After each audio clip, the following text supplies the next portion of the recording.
제2장.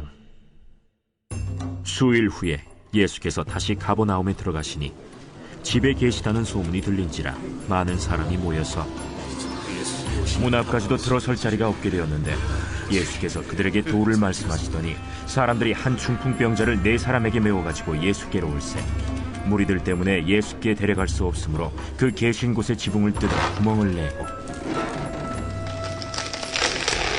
중풍병자가 누운 상을 달아내리니, 예수께서 그들의 믿음을 보시고 중풍병자에게 이르시되, 작은 자야, 내 죄사함을 받았느니라. 어떤 서기관들이 거기 앉아서 마음에 생각하기를, 이 사람이 어찌 이렇게 말하는가? 신성 모독이로다. 오직 하나님 한 분 외에는 누가 능히 죄를 사하겠느냐? 그들이 속으로 이렇게 생각하는 줄을 예수께서 곧 중심에 아시고, 어찌하여 이것을 마음에 생각하느냐? 중풍병자에게 내 죄사함을 받았느니라 하는 말과 일어나 네 상을 가지고 걸어가라 하는 말 중에서 어느 것이 쉽겠느냐? 그러나 인자가 땅에서 죄를 사하는 권세가 있는 줄을 너희로 알게 하려 하노라 하시고 중풍병자에게 말씀하시되, 내가 네게 이르노니 일어나 네 상을 가지고 집으로 가라. 그가 일어나 곧 상을 가지고 모든 사람 앞에서 나가거늘 그들이 다 놀라 하나님께 영광을 돌리며, 우리가 이런 일을 도무지 보지 못하였다.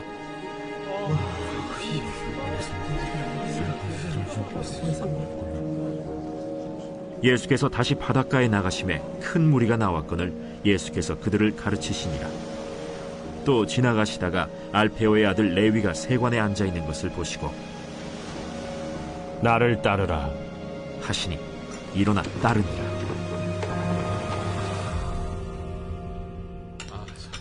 그의 집에 앉아 잡수실 때에 많은 세리와 죄인들이 예수와 그의 제자들과 함께 앉았으니, 이는 그러한 사람들이 많이 있어서 예수를 따름이러라.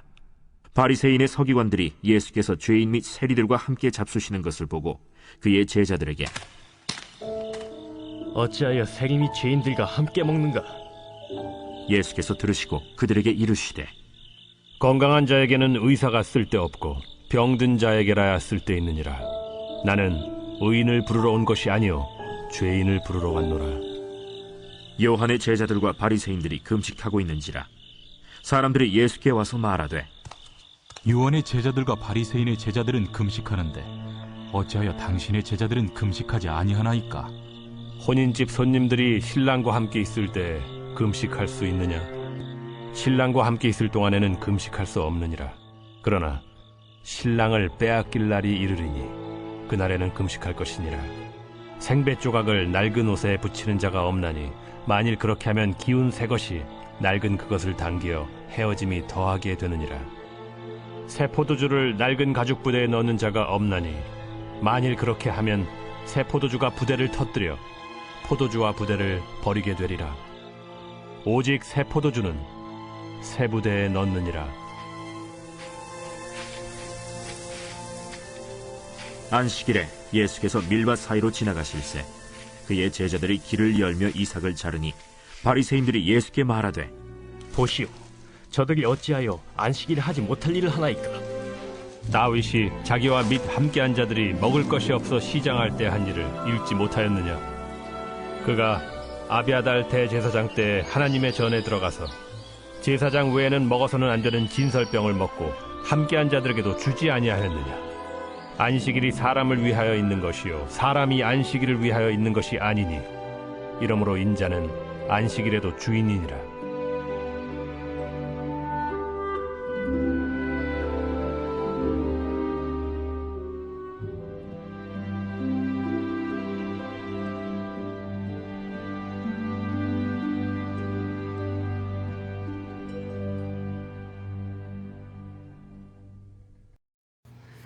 보통 집을 지으면 그 집 주변에 울타리를 만들기 마련입니다.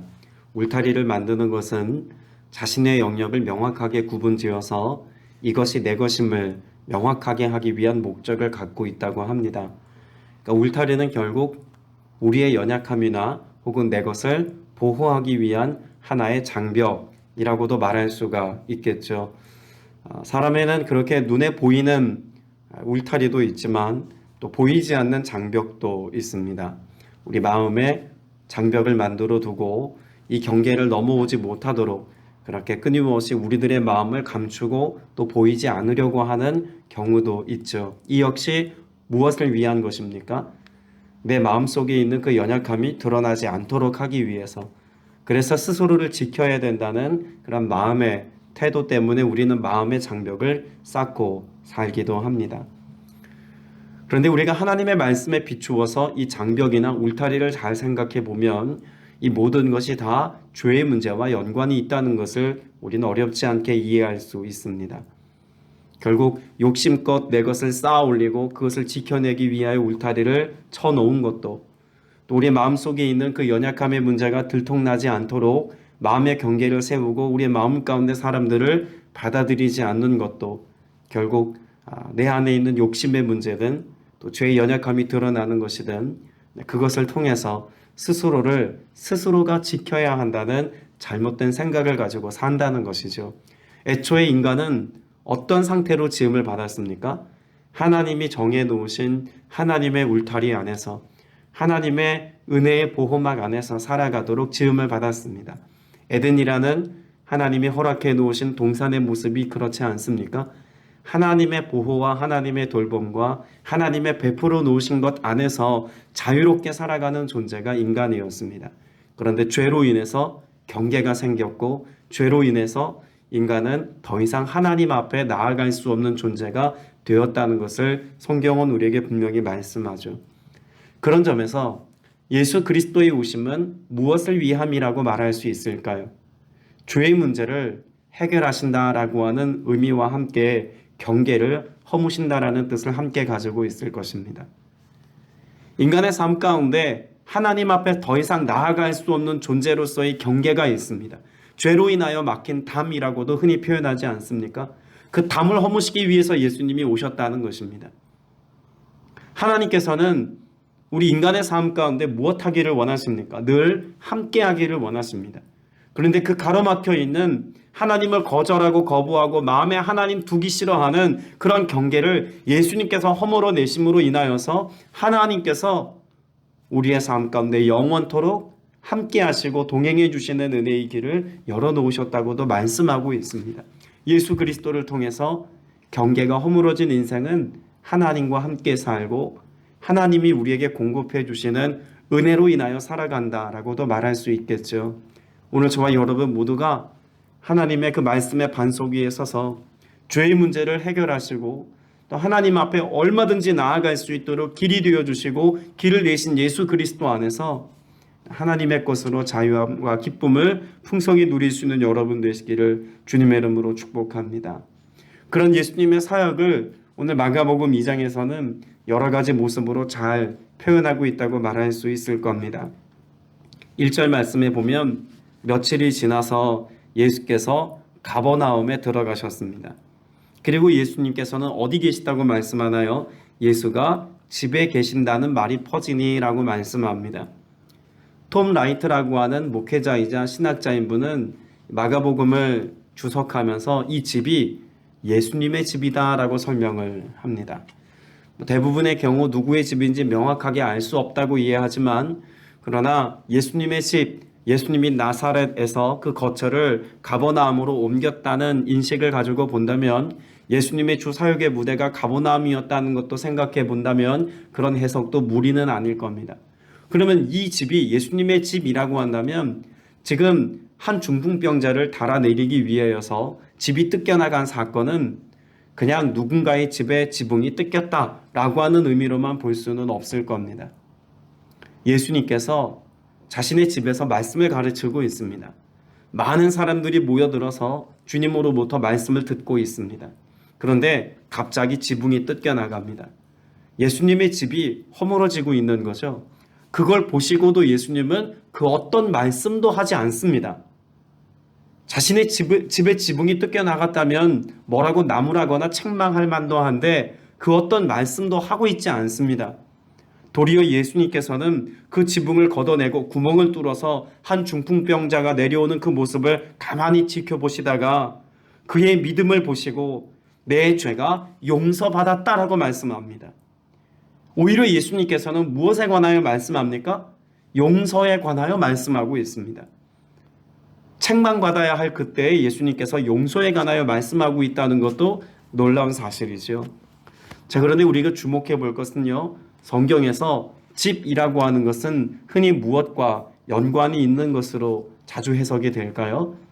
육체입니다.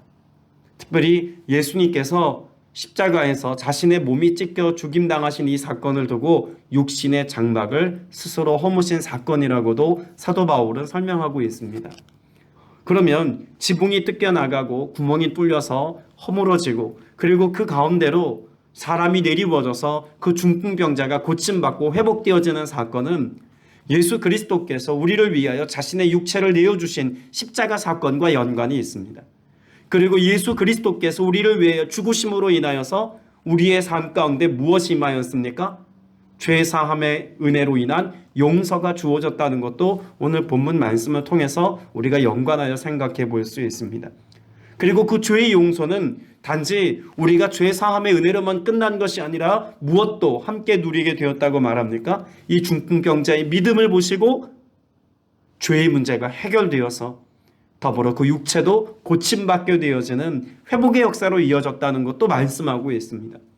그러니까 오늘 본문 말씀을 우리가 생각해 보면 예수님의 집이라고 하는 관점에서 볼 때 오늘 본문의 내용은 놀라운 회복의 역사, 그리고 그것을 이루기까지 예수 그리스도께서 죄의 문제를 해결하신 구원의 역사에 관하여 잘 보여주고 있는 내용이라고 말할 수 있을 것입니다.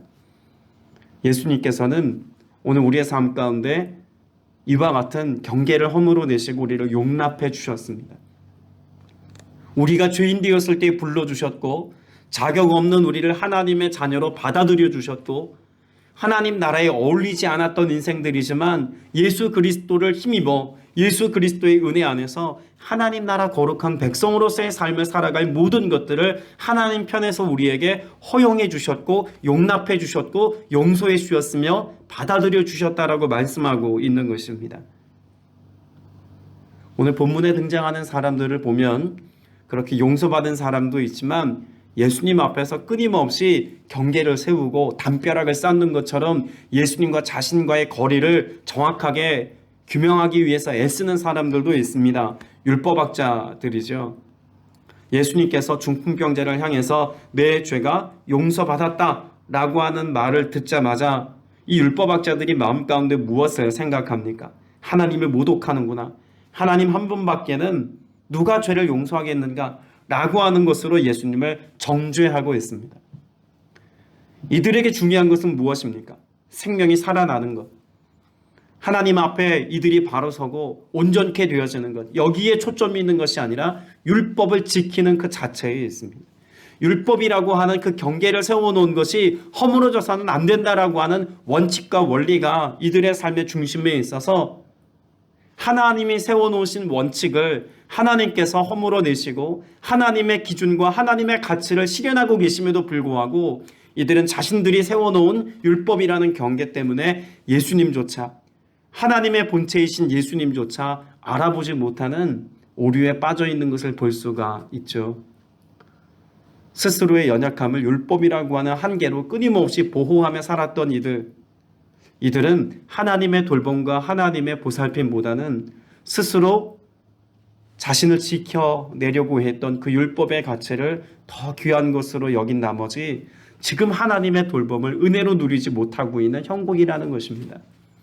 오늘 저와 여러분이 이 하루를 살면서 하나님의 돌봄과 하나님이 함께 하심으로 주시는 그 위로와 평안을 맛보기까지 주님 앞에 여러분의 삶의 모든 경계를 허물어내시고 주님 앞에 여러분의 삶을 철저히 맡김으로 나아갈 수 있는 은혜가 있게 되시기를 주님의 이름으로 축복합니다. 언젠가도 한번 나눴습니다만 우리는 주님 앞에 우리의 연약함을 철저히 감추고 애써 이것을 드러내지 않으려고 노력하는 인생이 아니라 도리어 우리의 연약함을 주님 앞에 자복하고 인정하고 회개함으로 주님 앞에 나아가서 주께서 우리의 삶 가운데 베풀어 놓으시는 그 자비와 회복과 은혜의 역사를 삶의 은혜로 누리는 인생이 되어야 할 줄로 믿습니다. 그렇게 우리의 연약함을 가지고 주님 앞에 나아갈 때 그렇게 찢기신 몸으로 피 흘리신 예수 그리스도의 보혈의 공로로 우리를 용납하여 주시고 우리를 받아들여 주시는 예수 그리스도의 사랑 안에서 우린 세상이 줄 수 없는 기쁨과 참 평안과 은혜를 누리게 될 줄로 믿습니다. 12절 말씀에 보면 이 중풍병자로 인하여서 어떤 은혜가 임하였다는 사실을 말씀하고 있을까요? 그러자 중풍병 환자가 일어나 곧바로 모든 사람이 보는 앞에서 자리를 걷어서 나갔다. 사람들은 모두 크게 놀라서 하나님을 찬양하고 우리는 이런 일을 전혀 본 적이 없다 하고 말하였다라고 기록합니다. 예수님께서 자신의 삶의 지경을 허용하셨습니다. 그리고 그 허용하심 속에 자신의 연약함을 해결하지 못했던 한 죄인이 예수 그리스도의 용납하심을 통하여 용서함을 받고 하나님께서 허락하신 구원의 역사와 함께 온전한 회복의 은혜를 누리게 되었습니다. 그리고 이 죄인 한 사람의 회복의 역사는 그저 한 사람의 회복의 역사로만 그치는 것이 아니라 그곳에 모여든 모든 사람들로 하여금 하나님을 찬양하게 했습니다. 그리고 그 안에 큰 기쁨과 놀라움이 가득하였다라고 성경은 말씀하고 있지 않습니까? 여러분, 이것이 교회입니다. 죄인된 이가 자신의 죄의 문제를 해결받는 곳이 교회예요. 세상에서 치유되고 회복될 수 없었던 이들이 공동체 안에서 예수 그리스도의 사랑과 용납함과 그 온전한 은혜 안에서 회복을 경험하고 하나님이 하신 일을 경험함을 통하여서 그 일로 인하여 함께 기쁨과 놀라움을 함께 공유하고 나누는 공동체, 이곳이 교회 아니겠습니까? 우리가 만들어 놓은 어떤 원칙과 종교적인 틀로 교회가 설명되어지는 것이 아니라 오늘 우리의 삶 가운데 두세 사람이 예수 그리스도의 이름으로 모인 그곳에 주님이 계셔서 주님이 하신 일들을 고백하고 선포할 수 있고 나눌 수 있으며 이것으로 인하여 함께 즐거워하고 함께 기쁨을 나눌 수 있다면 이것이 곧 교회라고 말할 수 있는 것 아니겠습니까? 그런 점에서 우리의 가정이 교회가 되기를 원합니다. 또 우리가 예수 그리스도의 이름으로 함께 모여서 믿음의 교제를 나누고 또 함께 서로가 서로에게 사랑의 언어들로 서로를 격려하고 축복할 때 그 모든 것이 교회가 되는 은혜가 있기를 주님의 이름으로 축복합니다. 예수님의 집이 곧 교회가 되었던 것처럼 오늘 우리의 삶의 지경이 교회되는 은혜 있어야 한다는 것입니다. 앞서 나누었던 것처럼 집이라고 하는 공간은 우리의 삶 가운데 하나님이 베풀어 놓으시는 은혜를 누릴 수 있는 그런 주님의 돌봄과 사랑이 나타나는 공간이라고도 말할 수 있을 것입니다. 예수님은 그 집을 교회 삼아서 치유하셨고 복음을 선포하셨고 또 구원의 역사를 일으키셨다라고도 말할 수 있는 것이죠. 오늘 우리가 교회라는 이름으로 함께 모이고 예배하고 기도하고 또 주님의 도우심을 구할 때 무엇을 위해서 기도해야 하겠습니까? 교회를 위해서 기도할 때 무엇을 위해서 기도해야 하겠습니까? 주님, 우리 교회 안에 우리가 섬기는 교회 공동체 안에 오늘 진리의 말씀이 선포되게 하여 주옵소서. 그 말씀을 듣는 이들의 삶 가운데 예수님께서 열어놓으신 그 구원의 역사로 죄사함의 은혜가 기쁨으로 누림바 되게 하시고 치유와 회복이 일어나게 하시고 우리의 연약함을 드러내어서 이것 가운데 하나님이 하시는 일들을 함께 고백하고 찬양할 수 있도록 하나님의 하시는 일들을 보여주옵소서. 우리가 이것을 고백하고 기도해야 할 줄로 믿습니다. 13절 이하 말씀에 보면 또 다른 경계에 관하여 말씀하고 있습니다. 예수님께서 바닷가를 향해 나아가셨습니다. 많은 무리가 예수님의 가르침을 받고 있는 때였죠. 예수님께서 길을 가시다가 한 사람을 주목해 보십니다. 알페오의 아들 레위를 보시죠. 그런데 이 레위는 세리였습니다. 세관에 앉아 있어서 이스라엘 백성들로 하여금 손가락질 당하고 사람 취급당하지 않았고 거룩한 하나님의 백성의 반열에서 제외시켜 버렸던 그런 부류의 사람인 세리였습니다. 그런데 예수님께서 그를 주목하여 보시죠. 그리고 뭐라고 말씀하십니까? 나를 따라오너라 라고 말씀하십니다. 많은 사람들은 세리에 대하여서 경계심을 가지고 있었습니다. 그리고 스스로 경계를 치고 상종하지 않았습니다. 함께 식탁 교제하지 않았고 함께 교제함으로 하나님께서 행하시는 일들을 나누려고 하지 않았습니다. 그런데 예수님께서는 그런 죄인된 세리를 단지 잠깐 만나주신 정도가 아니라 무엇 하십니까? 내 곁에 두시기 위해서 제자로 부르셨습니다. 예수님은 용납해 주셨습니다. 주님은 우리에게도 말씀하고 있습니다. 주님께서 우리를 위하여서 경계를 허무시고 우리를 용납하셨던 것처럼 오늘 우리의 삶 가운데도 끊임없이 누군가를 용납할 수 있고 받아들일 수 있는 그 경계가 허물어지는 은혜가 있기를 주님이 기대하시고 바라신다는 것을 우리가 말씀을 통해서 알 수 있겠죠. 내 마음에 합당한 사람은 용납하여 용서하고 사랑하고 내 마음에 내키지 않는 사람은 마음에서 배척하고 경계를 세워서 교제하지 않는 것이 아니라 어떤 누구라고 할지라도 어떤 영혼이라고 할지라도 예수 그리스도의 사랑으로 바라볼 수 있어야 하고 용납하고 용서하며 이해하며 깨어 기도할 수 있는 그러한 믿음의 태도가 우리에게 필요하다는 것을 주님은 우리에게 말씀해 주고 있습니다. 더불어 예수님께서는 그런 누군가의 영혼을 용납하여 사랑의 마음으로 품을 것에 대하여 말씀하기만 하는 것이 아니라 그들의 삶의 현장으로 우리가 뛰어가 그들의 삶 속에 하나님의 복음의 능력이 나타나게 하는 일을 우리가 감당해야 한다고도 말씀하고 있습니다. 예수님께서는 그렇게 세리들을 마음 가운데 받아들이셔서 교제하시기 위하여서 어떤 자리를 찾아가십니까? 세리의 집에 들어가시죠. 여러분, 앞서서 예수님께서 계신 집에 사람들이 모여드는 이 모습이 오늘날 지역교회, 로컬 처치라고 말하는 지역교회의 모습과 같다면 예수님께서 세리들이 있는 그곳에 찾아가셔서 아무도 들어가지 않는 그런 세리들의 집에 들어가 함께 교제하시는 모습은 선교적 교회의 모습을 잘 보여주고 있는 모습이라고도 말할 수 있을 겁니다. 예수님께서는 이미 무엇을 그리고 계십니까? 지역교회의 모습도 그리고 계시고 또한 선교적 교회의 모습을 통해서 장차 일어날 교회의 모습을 이 마가복음 2장을 통해서 선명하게 보여주고 있다는 것입니다. 복음의 능력은 예루살렘이라고 하는 한정된 공간에만 지금 허용된 것이 아니라 예루살렘과 온 유대와 사마리아와 땅끝까지 이르게 될 것이다라고 하는 메시지를 예수님 자신의 사역 속에서 이미 잘 보여주고 있다는 것이죠. 이것이 복음의 능력이고 이것이 교회가 지향하고 교회가 앞으로 감당해야 될 사명이고 사역이라는 사실을 명확하게 말씀해 주고 계신 것입니다. 경계가 허물어지지 않으면 하나님의 나라는 이루어질 수 없고 경험될 수 없음을 예수님께서 직접 보이신 것입니다. 이 일을 위해서 예수님께서 오셨다고 말씀하고 있고 또 이 일을 이루기까지 오늘 저와 여러분이 먼저 그리스도의 신부로서의 삶을 살아야 한다는 것을 분명히 또한 말씀하기도 합니다. 금식에 대한 논쟁이 뒤이어지는 18절 이하 말씀에 보면 기록되어져 있죠. 예수님께서는 이 말씀을 통해서 아주 중요한 메시지를 또 말씀하고 있습니다. 19절 말씀에 보면 혼인잔치에 온 손님들이 신랑과 함께 있는 동안에 금식할 수 있느냐? 신랑을 자기들 곁에 두고 있는 동안에는 금식할 수 없다라고 말씀합니다. 여러분, 이 내용을 잘 보면 금식에 대한 논쟁처럼만 보입니다. 그런데 지금 예수님이 하시려고 하는 메시지의 중심 가운데는 금식이 필요하냐 필요치 않으냐, 금식하는 것이 옳으냐 그르냐, 이런 금식에 관한 논쟁이기보다는 신랑과 신부의 관계를 우리에게 명확하게 말씀하고 있는 내용으로 보는 것이 더 적당하리라고 봅니다. 금식을 해야 하는 이유, 또 금식을 하지 말아야 하는 그 중심에는 무엇이 있습니까? 신랑이 있고 없고가 중요한 이슈가 된다는 것입니다.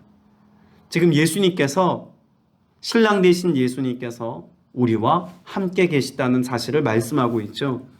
오늘 본문에 보면 10절 말씀에도 인자라는 표현을 쓰고 있고 28절 말씀에도 보면 인자라는 표현을 쓰고 있습니다. 여기 나오는 인자라고 하는 개념은 단지 사람의 아들 혹은 예수님이라고 하는 어떤 명칭을 대변하기 위해서 쓰여진 말이기만 하지 않습니다. 다니엘서 7장에 나오고 있는 인자의 모습을 한 하나님의 아들, 죄에 대한 심판의 주로 오신 하나님이신 예수 그리스도, 주 대신 예수 그리스도를 나타내고 있는 말이 바로 인자라고 하는 말입니다.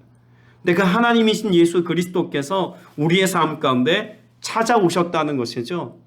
마치 신랑이 신부를 맞이하기 위하여 찾아오신 것처럼 그렇게 예수님은 우리 삶에 찾아오셨다라고 말씀하고 있습니다. 그런데 예수님께서 떠나실 날이 있다는 것도 함께 말씀하고 있죠. 20절 말씀에 보면 신랑을 빼앗길 날이 올 터인데 라고 말합니다.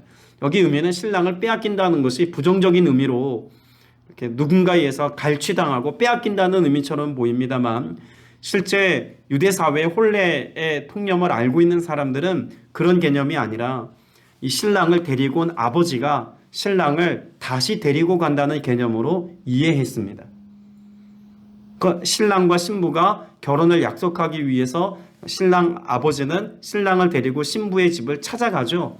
그래서 결혼을 약속하고 나면, 그러면 이 아들이, 신랑 될 이 아들이 자신이 신부를 맞아들여서 살 집을 장만하기까지 아버지는 이 아들을 데리고 다시 가서 장막을 준비할 수 있는 일정 기간을 갖습니다. 그러니까 여기 빼앗긴다는 의미가 부정적인 의미가 아니라 아버지가 아들을 데리고 가는 어떤 때에 관하여 말씀하고 있다는 거죠. 그러면 예수님께서 인자의 모습으로 이 땅에 오셨지만 하나님의 뜻 가운데서 예수님은 다시금 아버지 곁으로 가셔야 하는 어떤 때가 있다는 것을 지금 이렇게 말씀하고 있는 겁니다. 이 또한 무엇을 위하여 가시는 것이다라고 말할 수 있을까요? 모든 삶의 경계가 다 허물어진 지역, 그 하나님의 나라, 영원한 생명을 가지고 살아갈 영원한 하나님의 나라인 천국을 예비하기 위하여 가신다라고 하는 것을 요한복음에서 말씀하고 있지 않습니까? 그러면 예수님께서 이 땅 가운데 오셔서 죄의 경계를 다 허물어내시고, 그래서 우리의 삶 가운데 이제는 신부가 될 자격을 주님께서 우리에게 허락해 주셔서 이제는 이 땅에서의 삶을 마치고 나면 우리의 삶이 어디에 이른다라고 하는 것까지 말씀하고 있는 것입니까?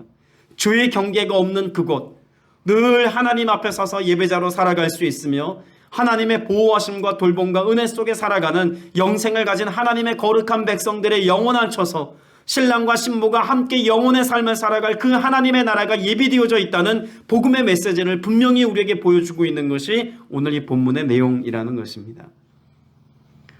예수님께서 왜 경계를 허무셨습니까? 결국 우리로 하여금 신부가 되게 하시기 위함이라고 말할 수 있는 것입니다. 오늘 저와 여러분 모두가 내가 예수 그리스도의 신부인 것, 그래서 이 땅을 살아가는 동안에도 이 신부의 삶을 온전히 살아갈 수 있도록 하시기 위해서 무엇을 약속하십니까? 하나님 아버지께서 우리에게 보내주실 보혜사 성령, 그 성령으로 인하여 이 땅에서의 삶을 살아가는 동안에도 거룩과 온전함을 가지고 살아갈 수 있도록, 하나님의 자녀로서의 삶을 우리가 누리며 살아갈 수 있도록 성령의 역사하심을 따라 살아갈 은혜가 있다는 것을 분명히 말씀하고 있죠. 그래서 21절 이하의 말씀에도 보면 오늘 우리의 삶이 새롭게 되어지는 것에 관하여 말씀하고 있고, 그 새로워진 그 새 부대에 하나님의 것, 그 하나님의 새로운 생명의 역사가 가득 담기워지는 것에 관하여서도 함께 말씀하고 있습니다. 바라기는 오늘 저와 여러분 모두가 그리스도의 신부가 되어서 우리의 경계를 허무신 주님과 함께 동행하는 삶을 살아가고 여전히 신부의 삶을 살아갈 수 있도록 약속하신 성령으로 친히 임재하여 계신 이 성령님을 오늘 또 갈망하며 그 성령 인도하심을 따라가기 위하여 깨어 기도하고 말씀 앞에 설 수 있는 여러분 되시길 축복합니다. 주님이 오늘 우리와 함께 계셔서 선한 능력으로 우리의 간구하고 기도하는 모든 것에 응답하시고 좋은 것으로, 하늘에 예비된 좋은 것으로 만족해 해 주실 줄로 믿습니다. 함께 기도드리겠습니다. 사랑과 은혜가 풍성하신 아버지 하나님, 오늘도 주님 앞에 믿음으로 서게 하시고 깨어 기도하게 하시니 참으로 감사드립니다. 죄의 모든 담을 허물어내시고 하나님의 자녀된 권세를 누리며 살게 하시며 또한 주님의 뜻을 이루며 살아갈 수 있도록 은혜와 긍휼을 베풀어 주심도 감사드립니다.